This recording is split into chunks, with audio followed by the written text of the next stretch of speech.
மிக்க வீரர்களா ஆற்றல் மிக்க காலமற்றதான் வசதி பண்ணீங்க. சிட்டி அடியுங்க, கை கட்டுங்க, வீரர்களை காலையும் உற்சாகப்படுத்துங்க. சமயத்திலே ஆட்டுகளத்திலே அனல் பறக்க புலி பறக்க ராஜ கம்பீரமான தோற்றத்தோடு வளர்க்கப்பட்டு விளையாடி கொண்டிருக்கின்ற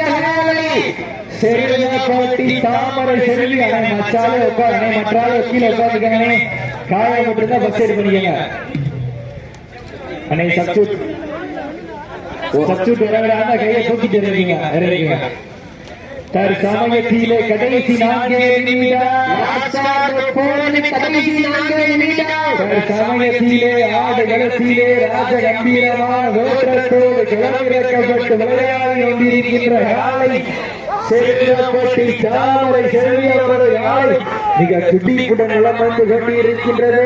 அந்த காலையில் எப்படியும் நடக்க வீரம் என்ற ஒரே நோக்கத்தோடு வளம் வந்து கொண்டிருக்கின்ற வீரர்கள் தென்னகத்தின் மாவீரர் மெட்ராஸ் நினைவுக்குழு வீரர்கள் துடிப்புடன் நலம் வந்து கொண்டிருக்கிறார்கள். இந்த கடுமையான போட்டியிலே விளைவது யார், வெல்ல போவது யார்? பெருகப்பட்டிக்கு பெருமை சேர்த்தினார், மெட்ராஸ் நினைவுக்குழு வீரர்களுக்கு பெருமை சேர்த்திடவா? இறுதி ஆட்டமா அல்லது உருட்டலா? உண்டா திரட்டுகின்ற காலையா, அதை வம்புகளுக்கின்ற வீரர்களா, செத்தமைத்து ஆடுகின்ற காலையா? தங்களுக்காக ஒதுக்கப்பட்டுள்ள நேரம் கடைசி 3 நிமிடம். கடைசி 3 நிமிடம். வீரர்கள் நெருங்கிவிட்டன, காலங்கள் கடந்துவிட்டன.